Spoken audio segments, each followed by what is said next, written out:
Weakness or strength. Sometimes your biggest weakness can become your biggest strength. Take, for example, the story of one 10-year-old boy who decided to study judo despite the fact that he had lost his left arm in a devastating car accident. The boy began lessons with an old Japanese judo master. The boy was doing well, so he couldn't understand why, after 3 months of training, the master had taught him only one move.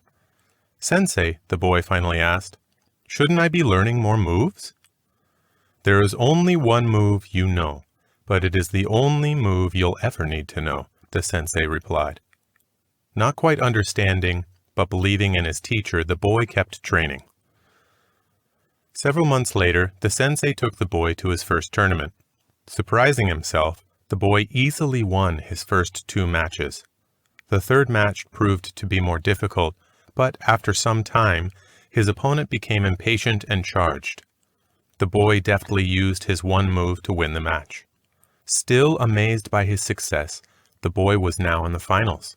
This time, his opponent was bigger, stronger, and more experienced. For a while, the boy appeared to be overmatched. Concerned that the boy might get hurt, the referee called a timeout. He was about to stop the match when the sensei intervened. "No," the sensei insisted. "Let him continue." Soon after the match resumed, his opponent made a critical mistake. He dropped his guard. Instantly, the boy used his move to pin him. The boy had won the match and the tournament. He was the champion. On the way home, the boy and sensei reviewed every move in each and every match. Then the boy summoned the courage to ask what was really on his mind. "Sensei, how did I win the tournament with only one move?" "You won for 2 reasons," the sensei answered. "First, you've almost mastered one of the most difficult throws in all of judo.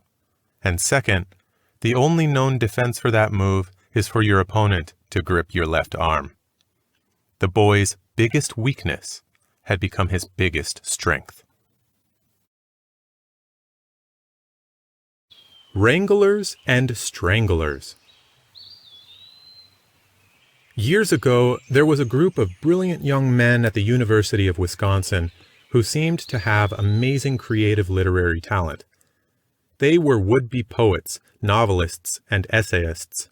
They were extraordinary at their ability to put the English language to its best use. These promising young men met regularly to read and critique each other's work, and critique it they did. These men were merciless with one another. They dissected the most minute literary expression into 100 pieces. They were heartless, tough, even mean in their criticism. The sessions became such arenas of literary criticism that the members of this exclusive club called themselves the Stranglers. Not to be outdone, the women of literary talent in the university were determined to start a club of their own, one comparable to the Stranglers. They called themselves the Wranglers. They, too, read their works to one another. But there was one great difference. The criticism was much softer, more positive, more encouraging. Sometimes there was no criticism at all. Every effort, even the most feeble one, was encouraged. 20 years later, an alumnus of the university was doing an exhaustive study of his classmates' careers when he noticed a vast difference in the literary accomplishments of the Stranglers as opposed to the Wranglers. Of all the bright young men in the Stranglers, not one had made a significant literary accomplishment of any kind. From the Wranglers had come 6 or more successful writers, some of national renown, such as Marjorie Kinnean Rawlings, who wrote The Yearling. Talent between the two? Probably the same. Level of education? Not much difference. But the Stranglers strangled, while the Wranglers were determined to give each other a lift. The Stranglers promoted an atmosphere of contention and self-doubt. The Wranglers highlighted the best, not the worst.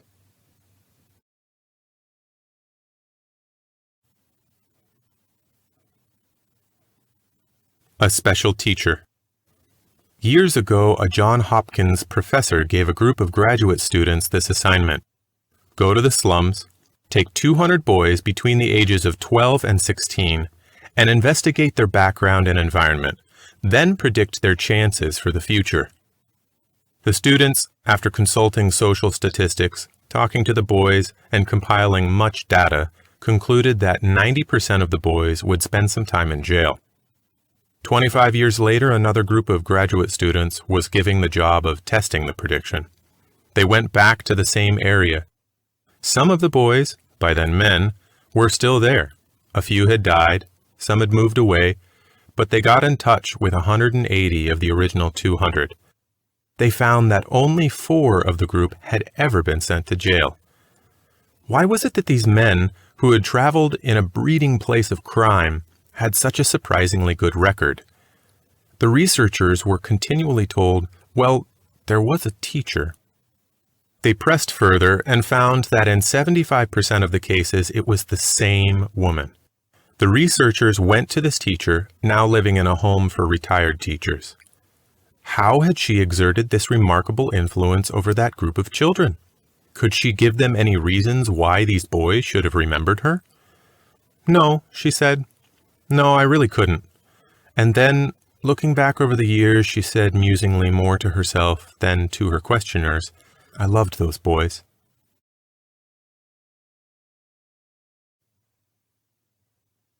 Building bridges. Once upon a time, 2 brothers who lived on adjoining farms fell into conflict. It was the first serious rift in 40 years of farming side by side, sharing machinery, and trading labor and goods as needed without a hitch. Then the long collaboration fell apart. It began with a small understanding and it grew into a major difference, and finally it exploded into an exchange of bitter words followed by weeks of silence. One morning there was a knock on John's door. He opened it to find a man with a carpenter's toolbox. I'm looking for a few days' work, he said. Perhaps you would have a few small jobs here and there. Can I help you? Yes, said the older brother.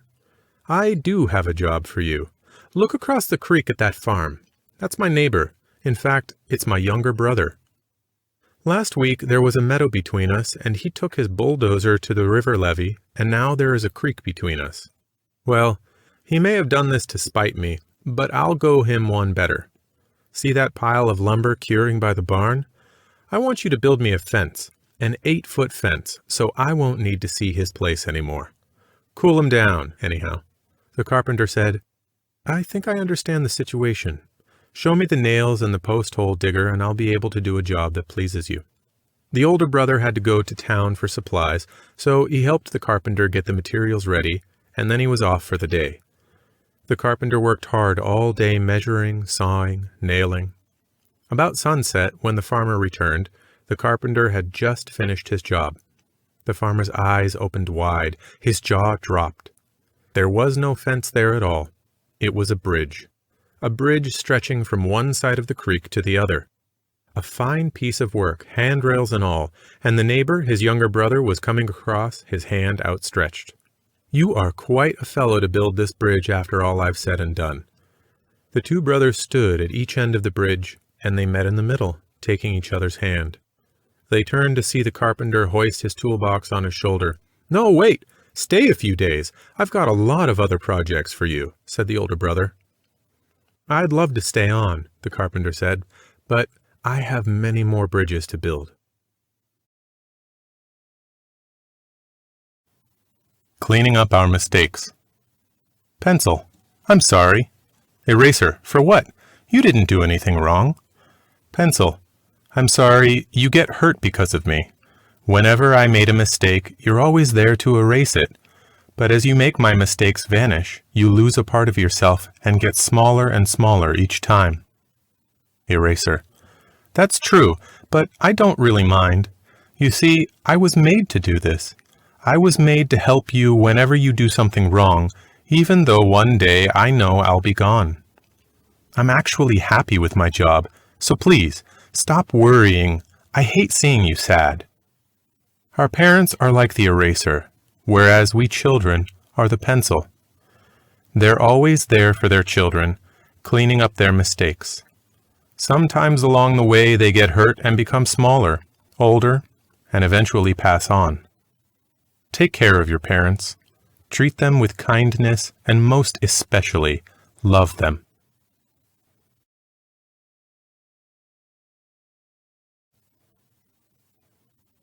Enjoy life at every moment.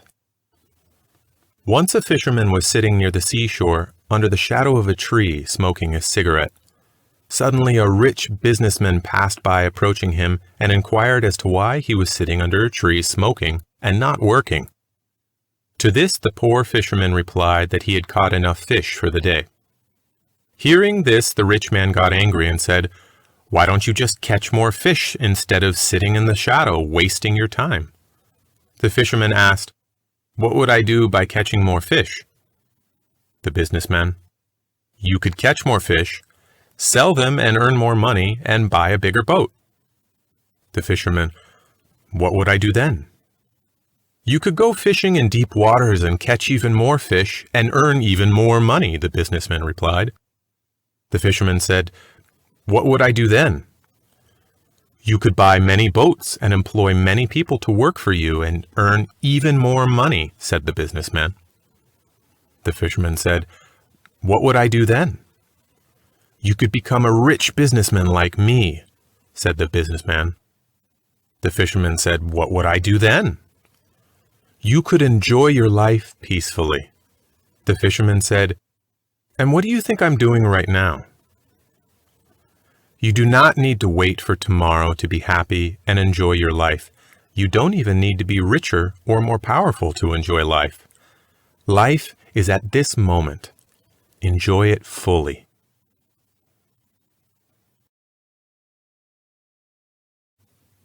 Grind or shine. Adversity is the grindstone of life. Intended to polish you up, adversity also has the ability to grind you down. The impact and ultimate result depend on what you do with the difficulties that come your way.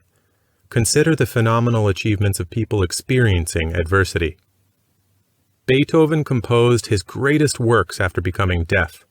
Sir Walter Raleigh wrote the history of the world during a 13-year imprisonment. If Columbus had turned back, no one could have blamed him, considering the constant adversity he endured. Of course, no one would have remembered him either. Abraham Lincoln achieved greatness by his display of wisdom and character during the devastation of the Civil War. Luther translated the Bible while enduring confinement in the castle of Wartburg. Under a sentence of death and during 20 years in exile, Dante wrote the Divine Comedy. John Bunyan wrote Pilgrim's Progress in a Bedford jail. Finally, consider a more recent example. Mary Grota Lewis endured 16 years of illiteracy because of unrecognized dyslexia, was committed to a reformatory on 2 different occasions, and almost died of a stroke while bearing a child. Committed to going to college, she worked at a variety of odd jobs to save money, graduated with her high school equivalency at 18, was named Oregon's Outstanding Upward Bound Student, and finally entered college. Determined to become a doctor, she faced 15 medical school rejections until Albany Medical College finally accepted her. In 1984, Dr. Mary Grota Lewis, at age 35, graduated with honors to fulfill her dream. Adversity, the grindstone of life. Will it grind you down or polish you up?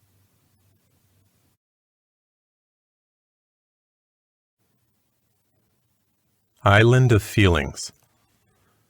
Once upon a time there was an island where all the feelings lived together. One day there was a storm in the sea and the island was about to get drowned. Every feeling was scared, but love made a boat to escape. Every feeling boarded the boat. Only one feeling was left. Love got down to see who it was. It was ego. Love tried and tried, but ego wasn't moving. Meantime, the water was rising. Everyone asked love to leave him and come to the boat, but love was made to love. At last all the feelings escaped and love died with ego on the island. Love dies because of ego. So, kill ego and save love. Keep your dream. I have a friend named Monty Roberts who owns a horse ranch in San Ysidro. He has let me use his house to put on fundraising events to raise money for youth at risk programs. The last time I was there, he introduced me by saying, "I want to tell you why I let Jack use my house for his cause." It all goes back to a story about a young man who was the son of an itinerant horse trainer who would go from stable to stable, racetrack to racetrack, farm to farm, and ranch to ranch, training horses. As a result, the boy's high school career was continually interrupted. When he was a senior, he was asked to write a paper about what he wanted to be and to do when he grew up. That night, he wrote a 7-page paper describing his goal of someday owning a horse ranch. He wrote about his dream in great detail, and he even drew a diagram of a 200-acre ranch showing the location of all the buildings, the stables, and the track. Then he drew a detailed floor plan for a 4,000 square foot house that would sit on a 200-acre dream ranch. He put a great deal of his heart into the project, and the next day he handed it to his teacher. 2 days later, he received his paper back. On the front page was a large red F with a note that read, "See me after class." The boy with the dream went to see the teacher after class and asked, "Why did I receive an F?" The teacher said, "This is an unrealistic dream for a young boy like you. You have no money, you come from an itinerant family, you have no resources. Owning a horse ranch requires a lot of money. You have to buy the land, you have to pay for the original breeding stock, and later you'll have to pay large stud fees. There's no way you could ever do it." Then the teacher added, "If you will rewrite this paper with a more realistic goal, I will reconsider your grade." The boy went home and thought about it long and hard. He asked his father what he should do. His father said, "Look, son, you have to make up your own mind on this. However, I think it is a very important decision for you." Finally, after sitting with it for a week, the boy turned in the same paper, making no changes at all. He stated, "You can keep the F, and I'll keep my dream." Monty then turned to the assembled group and said, "I tell you this story because you are sitting in my 4,000 square foot house in the middle of my 200-acre horse ranch. I still have that school paper framed over the fireplace." He added, "The best part of the story is that 2 summers ago that same school teacher brought 30 kids to camp out on my ranch for a week. When the teacher was leaving, she said, 'Look, Monty, I can tell you this now. When I was your teacher, I was something of a dream stealer. During those years, I stole a lot of kids' dreams. Fortunately, you had enough gumption not to give up on yours. Don't let anyone steal your dreams. Follow your heart no matter what."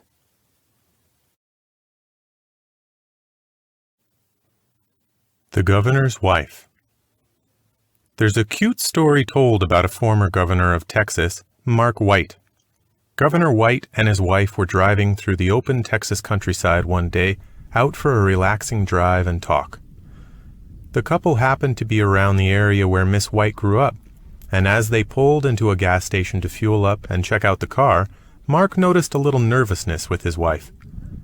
He didn't say anything, but when the gas station attendant came out to their car, Mark began to notice what was really going on. Both his wife and the attendant looked surprised to see each other, and they acted with awkwardness that 2 people have when they've been close in the past, but weren't anymore. Governor White pretended not to notice this. They finished at the gas station and continued back down the highway. The car fell silent and neither said a word. For a long time they remained silent, and all the while Miss White kept looking out the window, staring off out into the distance. Mark was considerate and patient with his silence, and he continued to drive in the silence. But after the silence had gone on for almost an hour, he interrupted, trying to break it. "Honey, I couldn't help but notice how you and the gas station attendant looked at each other. You were involved with each other at one point, weren't you?" he asked. "Well, yeah," she responded quietly. Well, I guess I know how you feel. You were probably thinking about that and needed some space, right? Yeah, she said again. I guess you were probably thinking about how different your two lives had become. I guess you were thinking that if you had married him, then you'd be the wife of a gas station attendant now, instead of my wife, right? He said. Well, no, actually I was thinking he'd be the governor now. Thanks for watching. If you like this video, please like and share.